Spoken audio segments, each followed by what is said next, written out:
This is a 1957 Gard'n Mast'r tractor. In a previous video I got it working. In this video I'm going to make it better.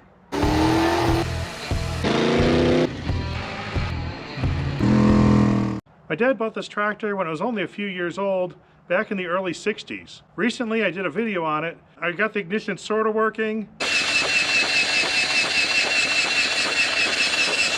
I ended up bypassing the magneto. I'm going to clip a wire onto the points, and that's going to go to the negative side of my coil. I replaced the carburetor that wasn't working with a brand new one that didn't work in a different way. I got it to run at a high idle pretty well. But now it's time to do a little bit more work on it. First thing I'm going to do is work on that carburetor, because something is very wrong there.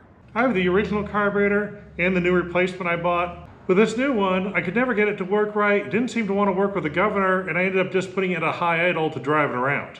This is a learn from my mistakes moment. These carbs look identical, and I didn't give it a second thought. But take a look at this throttle arm, and then this one. On this one, down is idling, and up is full throttle. On this one, down is full throttle, and up is idling. They point two different directions. Wonder if that's flippable. Now I'm going to pop that screw out and try to flip this lever around. But one thing to look at, there's a little port on the side of the carburetor with a notch in the butterfly blade. I got to make sure that goes back in place. The other side is solid, and it probably wouldn't work right if I had that reversed. Now once that screw's out, it should wiggle out. There we go. So now we got our throttle blade out. That is connected solidly to the shaft. This one has a pin holding it in place. I gotta drive out that little roll pin to flip this over. Yep. Apparently I should have drained the fuel first. Oh well. The entire idle stop comes off. The whole shaft comes out. I'm gonna line up my old carburetor, make sure I get this right. Make sure that shaft now points in the same direction as the old carburetor. The roll pin hole is on center, so flipping it over 180, this should go right back on. Now we gotta get our throttle blade back in, watching for that little port. Now the only real problem I see, that shaft is threaded for the screw to go in one way. Before I could get to it from the top. Now I've got to install that screw through the bottom, which means the carburetor's got to come apart to do that. Got to sneak that screw all the way through the carburetor. But it does go in. And now we have a throttle that's going to operate the correct direction. It's an easy to fix problem, but you got to know you have the problem first. So watch out for that if you're putting one of these carbs on. Found some new old stock parts for this engine. These are made a long time ago, so it's not like the modern new parts. These should work. The new points and condenser are in, my car coil is disconnected, and I'm reconnected to the magneto. Put the exhaust back on.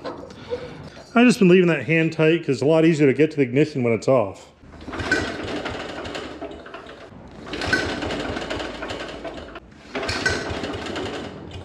Thought I heard something there.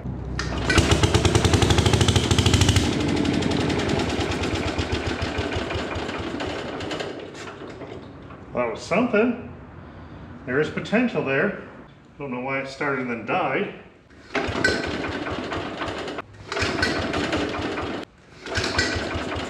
Yeah, I guess we're pulling the plug again. I pulled the old plug out and it was soaked in gas, so I knew it was getting fuel. And as I was cleaning it, I was looking at it.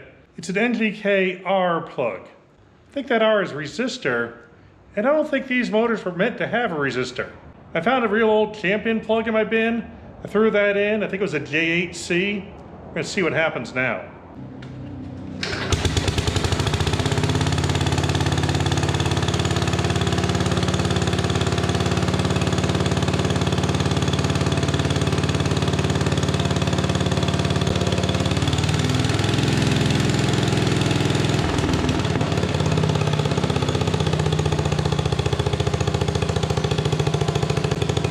Back to the original ignition system, but now I can't shut it off.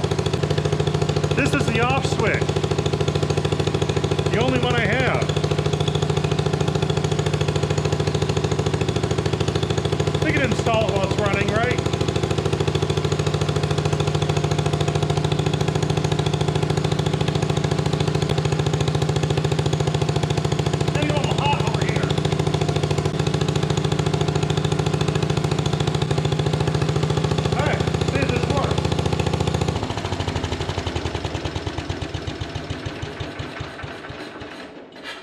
So the old ignition system does work. Quite honestly, I changed too many things at once to be sure. I changed the condenser, I changed the points, and that got it running for a few seconds. Then I changed the plug and it ran fine. That was very unscientific, because I don't know which of the three really was the worst, but they probably all were bad in some way. No matter what, it's working better now. I found some period correct oil for the oil bath air filter. I even still have one of these lying around.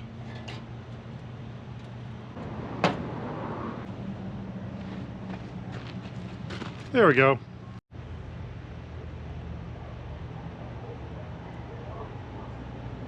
Right up to the fill line. Air filter replaced.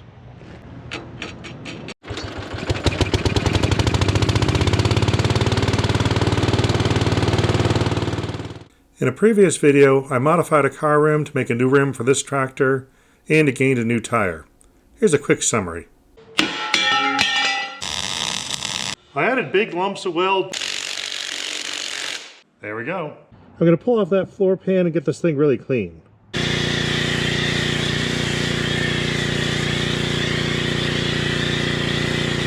Now I can see the transmission, which is actually smaller than I thought it was. I already noticed something that concerns me. It seems like that should be more secure. Let's see what's in this transmission. Well, that doesn't look half bad. Apparently the shift boot that my dad made out of an old piece of inner tube did its job. That definitely kept the water out. We're going to hang on to that piece. Using the casting number on the side of the transmission and a little bit of internet research, I was able to figure out that this is a transmission from a 1936 Dodge truck. And that drum is an emergency brake, which is not attached the way it was originally. There is all sorts of play in this, and these bolts are just finger tight. I took apart all the hardware that was holding this together, but I can't actually take the bolts out as is. They hit the transmission. The rear axle and the transmission are just too close together. I need to move the rear axle backwards. The main frame rail stops right there, and there's two bolts. And I already took the nut off that one. One out, two out, three out. All right, we can move the whole rear axle assembly. That's something.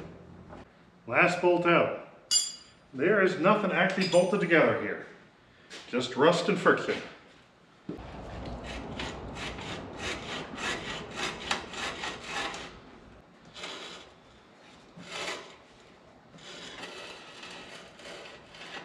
There she is. That actually went smoothly. Weird.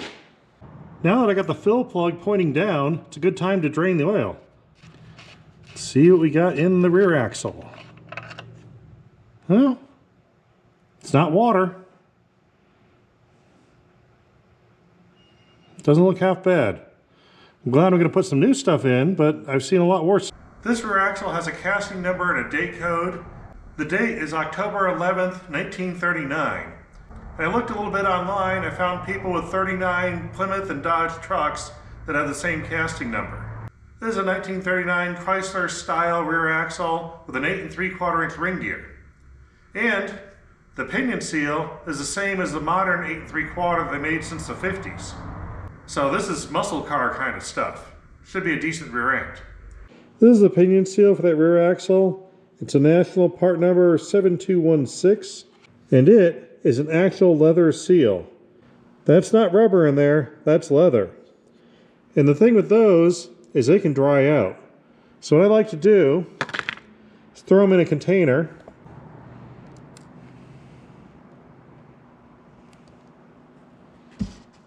And soak them in gear lube overnight before I install them. When I pull the input flange off, there's a bunch of rust on it, on the inside. We're going to take out the bearing and see how that looks. Probably should start with a clean magnet. There we go.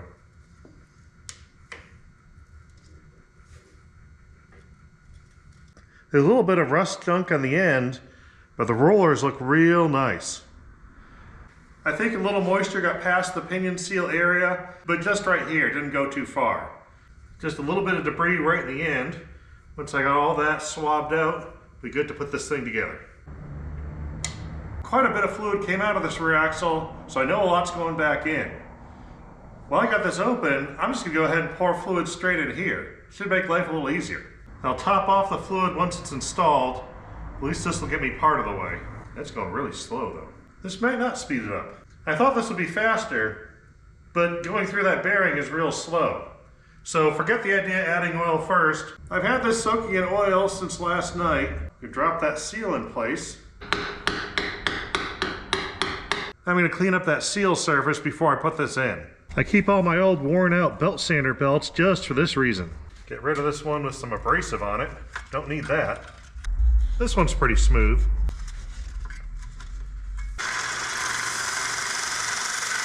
Getting a little bit of polishing done.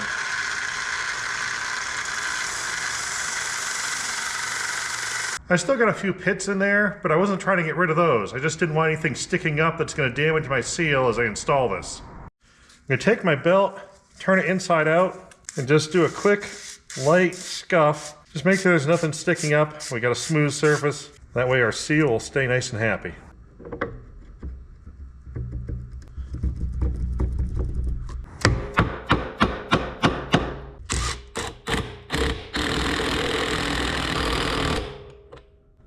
That's probably the right amount of torque. This probably actually lists the right torque. Hey, there's my rear axle. Looking at the rear axle and brake specs, they don't actually give a torque spec. They just give a preload amount for new bearings, and for used bearings it should be 0 to half that specified and no end play. The nut is just a tiny bit past the cotter pin hole, so I'm going to back it off that amount. There we go. Cotter pin hole is aligned. A little bit of drag, not much. Absolutely no end play. I think we're good. I got an oil seal. It's supposed to be for this application, but it's not right at all. So I went looking up seals by size and found this one.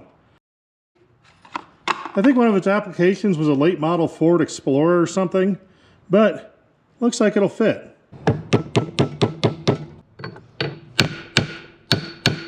I'm going to throw a little grease on here just for the test fit. You can feel it push the rubber away a little bit, so I know it's sealing. We're good. I'm going to figure out what to do for a grill on this. Originally, it had an expanded metal grill that was just curved around the front. And this did have one, but my dad removed the grill when he added that rope start, because you have to get your hand in to wrap the rope around and pull it, and the mesh was in the way. He removed the whole thing and I couldn't find it. And I could reproduce it because I have this expanded metal. But I don't know if I want to, because the rope start works better. I want to come up with some kind of grill that still allows me to reach in and do the starting. I did a few quick sketches on paper, get a basic idea of what I wanted, then clean up the design just a little bit. I've got some sheets of steel left over from the camper project.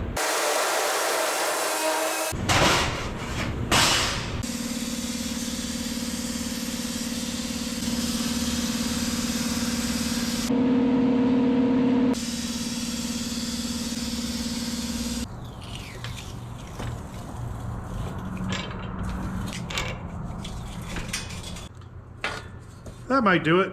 I made 2 identical pieces and ran them through the roller different ways to make opposites. And I didn't put any mounting holes. I'm just putting everything where it looks like it should go and using the original pieces to match drill the new pieces. Hopefully it all comes together, kinda. In bare steel, it kind of looks a little like a Mandalorian helmet. I didn't intend that. Hopefully it looks more tractor-like when I paint it. Oh, and when I mount it to a tractor. That should help. I'm using a drill bit on a long extension because I want my clamps real close to where I'm drilling. This way I got plenty of clearance so I can make sure I get the hole straight. I don't have to maneuver the body of the drill around the clamp. Just doing these one bolt at a time. That way I'm sure everything stays in position. Now that I have all the holes drilled, I'm going to take all those bolts out. Because there's a brace that needs to go in here. It already had these holes in it. I didn't want to clamp it together in the last stage and accidentally drill a wrong hole if this was misaligned. I know these holes fit those holes. Now these holes fit those holes. So we can bolt the whole thing back together. Just gonna sneak this back up in here. Hopefully this is the last time I have to put these fasteners in. I've got it basically bolted together, and per usual, it's not quite right. I measured from this surface up to get the position for the hand crank hole. I didn't realize that the hood extended down a little bit. Probably should have checked that first. I'm gonna have to open this up a little more to be able to fit the crank through.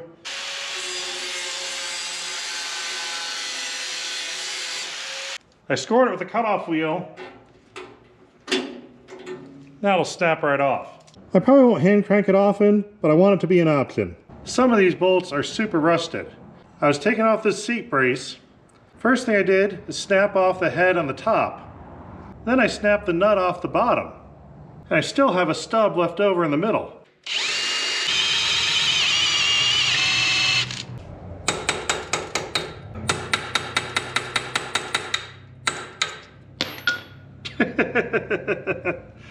Well then, I've taken the center out and I'm folding the bolt in on itself and it's still stuck in there. Let's try a different hammer.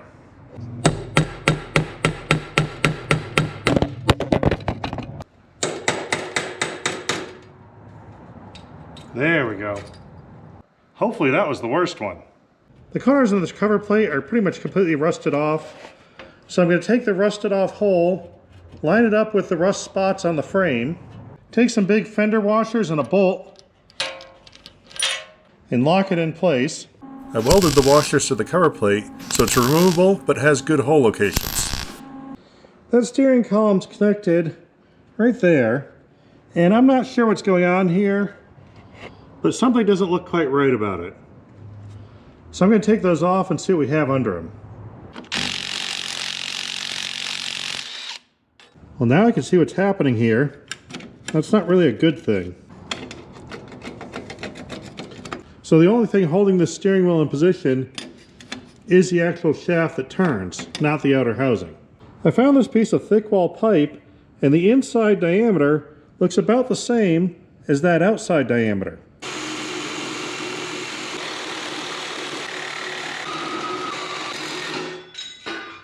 I got that piece of thick wall pipe over the steering column. It's kind of like a splint. Right now I got a couple hose clamps holding everything in position. I'm going to weld this in. But notice, that's my fuel system. The tank, plastic bits, plastic filter. I don't want the weld here to cause fire here. Gonna use some good old aluminum foil. This stuff is handy for more than just making hats. Just start wrapping up all the whole fuel system. This stuff's kind of thin and it could melt through pretty easy, so I'm going to do a couple layers.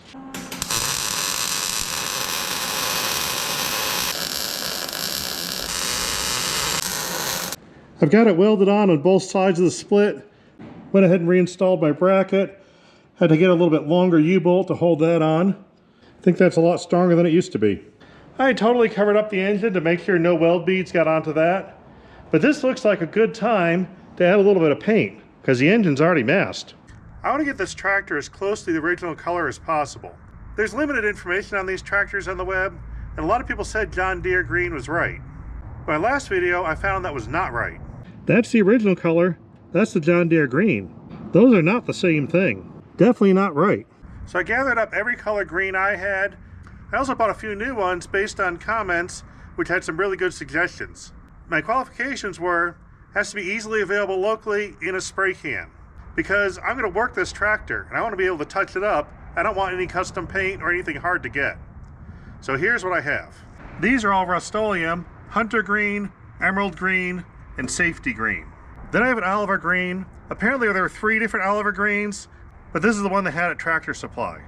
Also, Tractor Supply had a Tractor Green, which looks an awful lot like John Deere Green. There's the John Deere Green. That's an Alpine Green from a Detroit diesel. And that looks close to this color. That hood has been in the sun for many decades. We gotta find something that hasn't seen sun to make sure we don't have any fading. This is the bottom side of the axle, which was covered in oil and wasn't exposed to sun at all. So that should be pretty good on color. The bottom of the hood still has color on it too. So let's see what we got here. There's the John Deere Green, which isn't quite right. There's the Alpine Green, which looks a little too blue. There's the Oliver Green, which is a little too yellow. Tractor Green, also too yellow. Hunter Green is too dark. Emerald green. It's not quite blue enough. Safety green. No, not blue enough. They're all wrong. None of my samples looked right, so I took apart the hood. This color under here matched everything else that I found under grease, so that's the original color. So I took this to a Lowe's hardware store, had them custom mix a gallon of paint that'll be this color. This is not readily available, it is not in a spray can, but it is the right color. It has a sticker on the lid, and I think that's the codes needed to replicate this color. Hopefully I'll be able to get it again. But it should work once, I'll probably have enough for touch-ups for years to come. I actually tried it out this morning. Right there is where I painted it. The color match is pretty good. The texture's a little different, but that's because this is fresh paint, and that is over 60 years old.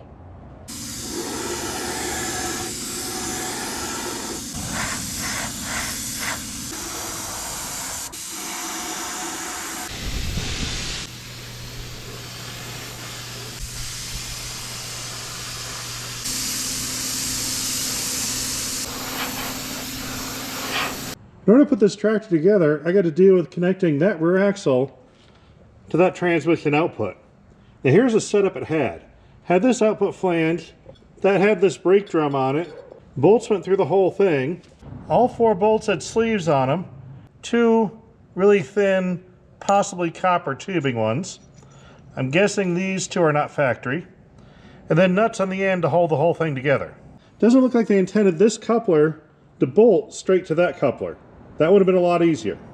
Looks like the way they wanted it to be was to have these sleeves sticking out and then acting like a drive dog by sliding into these large holes and allowing some flow in and out and side to side.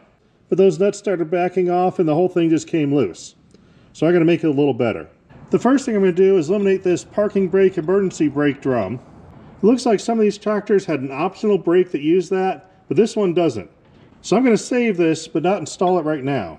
The flange in that drum added a lot of strength to this coupler, so we got to replace that. I used an old piece of material out of a different part to make a little disc.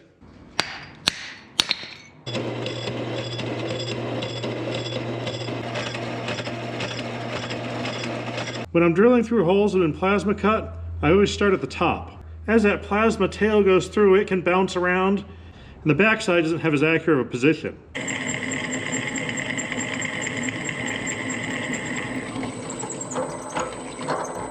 I put the tap in my drill press to keep it as straight as I can. Now we start the tap. And it's going to bite on you. There it goes. We can take the whole thing out of the drill press with the tap still sticking out of the part. Put a regular tap handle on it, and now I can finish tapping that hole by hand, and I know the alignment's already good. With a coat of paint, this is what we got. This is a lot thicker than that drum was, so it'll add plenty of strength, and with the holes tapped, we don't need the extra nuts on the end. So we're just going to slide the sleeve over the end here, and in place of those bolts going from the back side, I got some high-strength socket head bolts. I found some steel sleeves at the hardware store, so we're going to put those in place, a little bit of Loctite. And this should be a lot stronger than it used to be. Allow a little bit of wiggle, but still drive solidly. See all those little holes all over this aluminum foil? That's where weld beads went right through it. It'd probably be even better to use the heavy-duty stuff in multiple layers, because that burned through a lot more than I expected.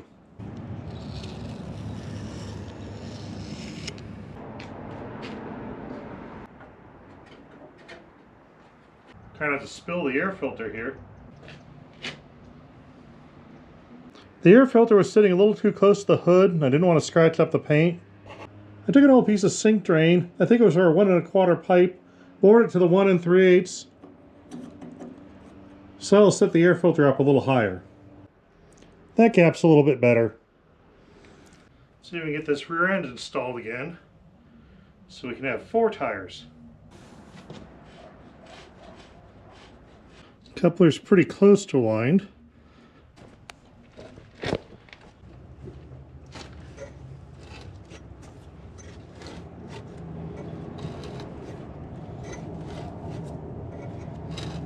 Got a nice tapered punch here. Use that to get this alignment a little better.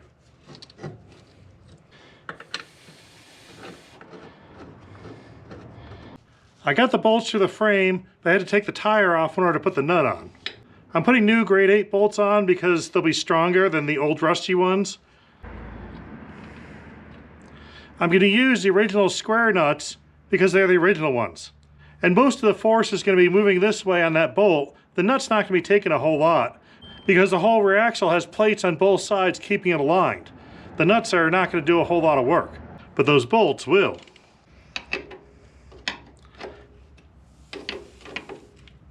Normally you want threads sticking out, but they went with real short ones here for tire clearance, so I went with the same length as original. In my video where I modified the wheel, I also changed over to wheel studs, and I only installed one side then.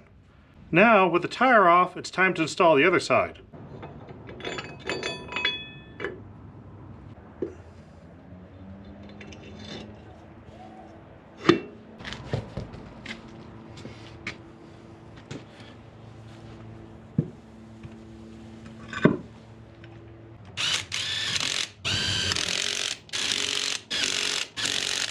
I found a piece of aluminum left over from an old job.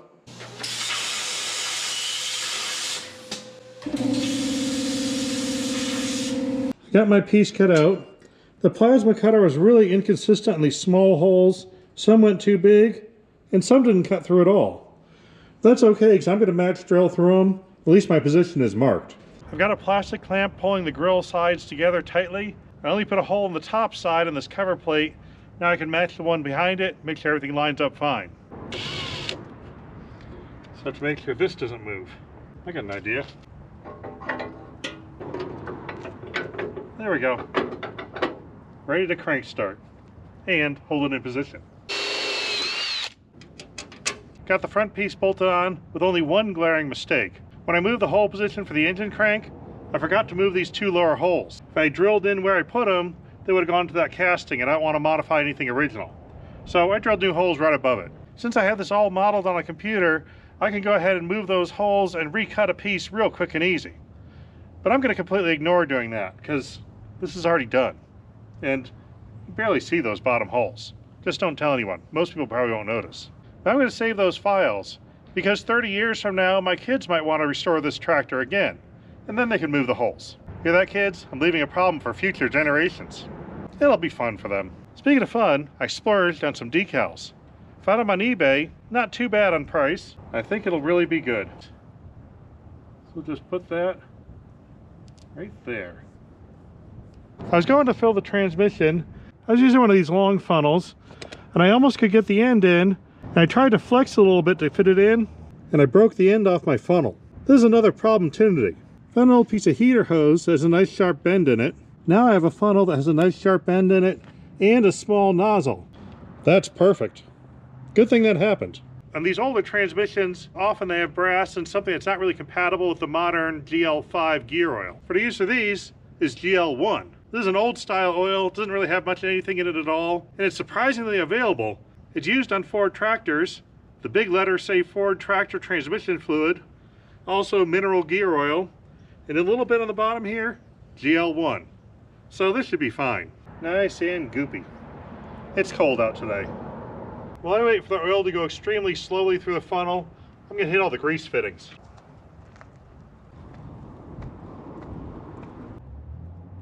For the rear axle, I'm going with modern gear lube, GL5, whatever's on the shelf.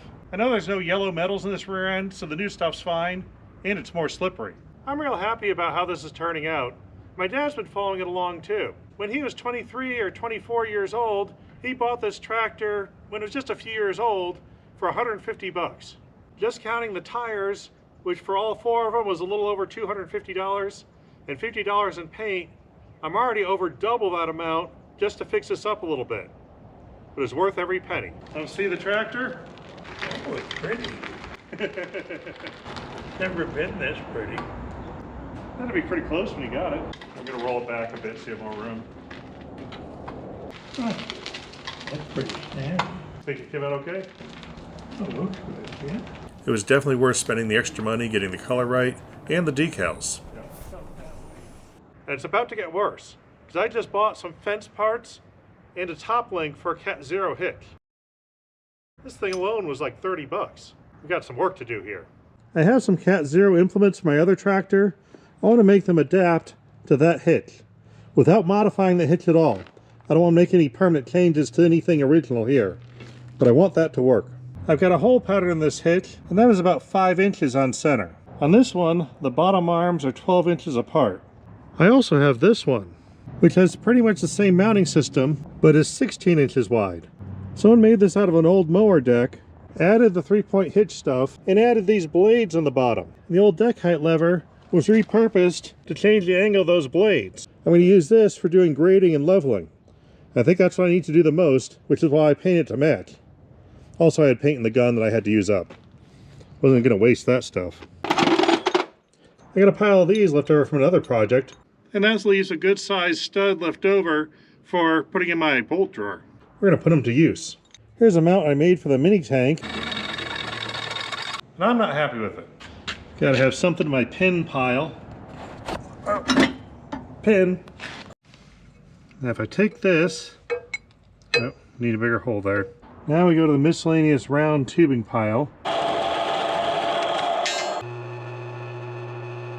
The holes I drilled before were too small. I had to enlarge this hole anyway, so I went way bigger and added a steel sleeve. And now, that pin fits right through. Drop this in here, and we're getting somewhere. I ended up making a piece with 2 sleeves in it. I also welded the sleeves in off center. I come out this way to be a little higher, that way to be a little lower if needed. And these 2 pieces are locked in with pins, so they're easy to remove, but sturdy. These fence bits fit those pretty well, but I'm not going to need the point on the end. When I put that piece in a vise, I want to attach it to this piece. You might notice the pitch is a little different between that coupling nut and that thread there. The solution for that is to completely ignore it. We're just going to thread it on anyway. Do a few drops of tap magic in there. We want to do this properly. Now we've got this in here pretty close to halfway, and that's exactly where we want it. I've got a little liquid metal to make sure these don't come apart, but that one's galvanized, this one's plated. You probably hear the fans in the background. I don't want to breathe any of this stuff. Found a piece of 1x2 material in my pile. It's a pretty thick wall, around an 1/8 inch. Pop some holes in it. I've got one hole set for the narrow one, and then the outer hole set for what I need to make this wider. All I need to do, take this piece and attach it there with some more liquid metal. I'm all ready to weld this into place, but I don't want to ruin my fresh paint. So I broke into my burrito wrapping foil, the heavy duty aluminum. We're going to give this one a shot.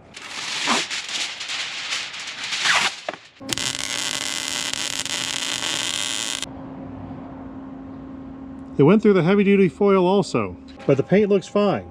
I took a weld nut, 3/8 thread, a 5/8 thread regular nut, a piece of fairly thick wall tubing, put that in the middle. I used a threaded rod to pull the whole thing together and weld it. Ooh, that's still hot.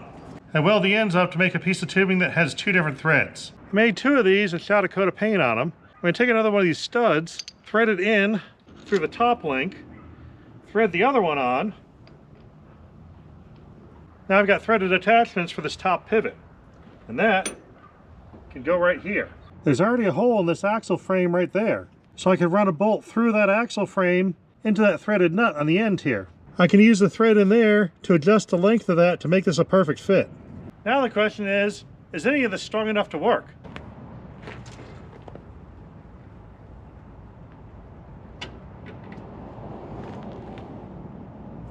It works.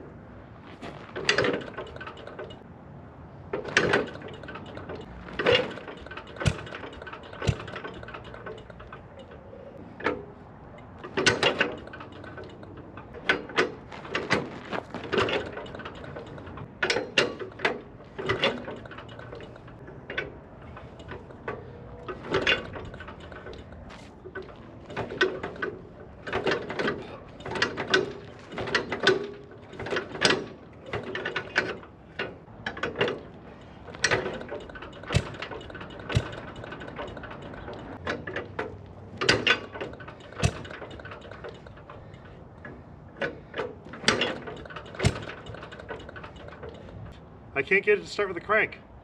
I'm not sure what I'm doing wrong. I'm not sure how I'm supposed to do it. If you know how to do this, let me know in the comments. but I do know how to use a rope.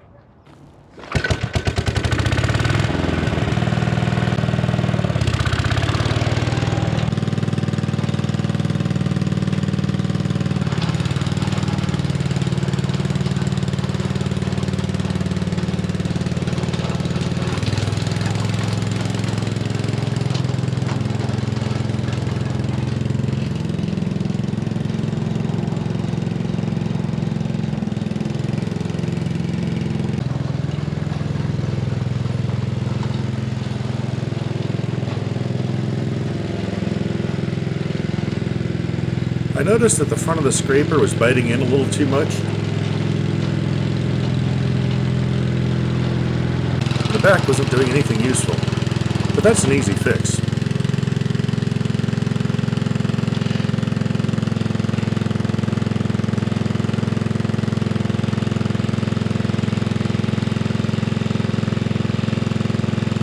The top link lets you adjust the angle of attack and straighten that right out.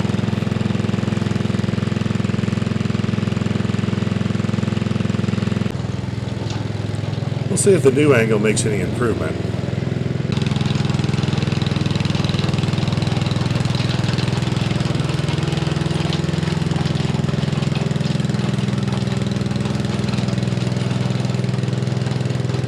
I had to check the weight balance with the implement.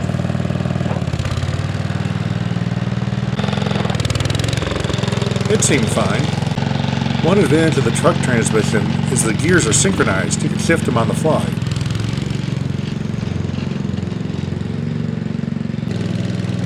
Everything seems to work fine. So this is a rare moment for me. I actually finished a project. This thing's done. It works exactly the way I want. There's nothing more I want to do to it. It runs like it should. It works like it should. All the oils are fresh. The leaks are fixed. There's nothing I want to change. All it's left to do is drive it around and do some work. And that's a lot of fun. Hope you guys are having fun too. We'll see you next time. Well, that was the end of the official video. But if you want some bonus footage, I'm going to go put this thing to work. Sometime. Not quite yet.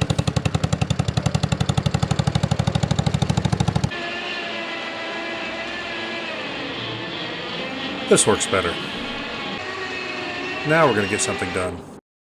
I have a job for it to do up at the mine. By getting rid of the excess safety of rear fenders, I have a new way to push this off a trailer.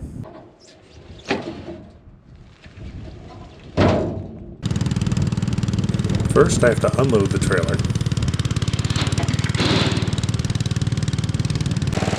Now off to what I need to do. Over the summer, one of the roads washed out pretty badly. And there's no way I'm getting the bus out with these kind of ruts in the road.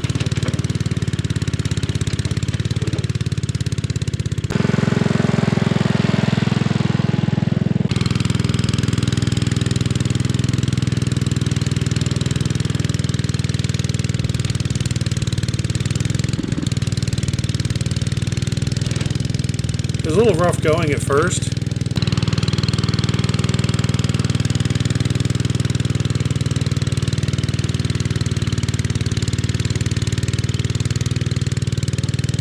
But I got better every time I went across it. That drag was actually pretty good at moving dirt.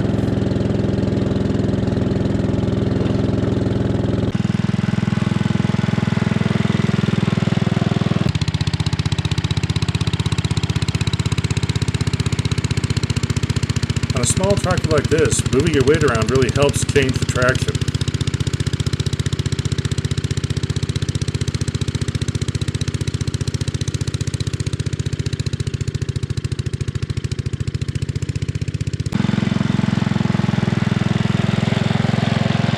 That's where the road was washed out. It's all smooth now.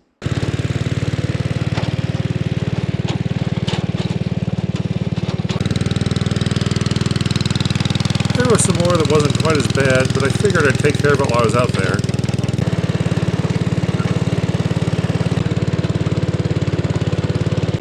I might have been having fun.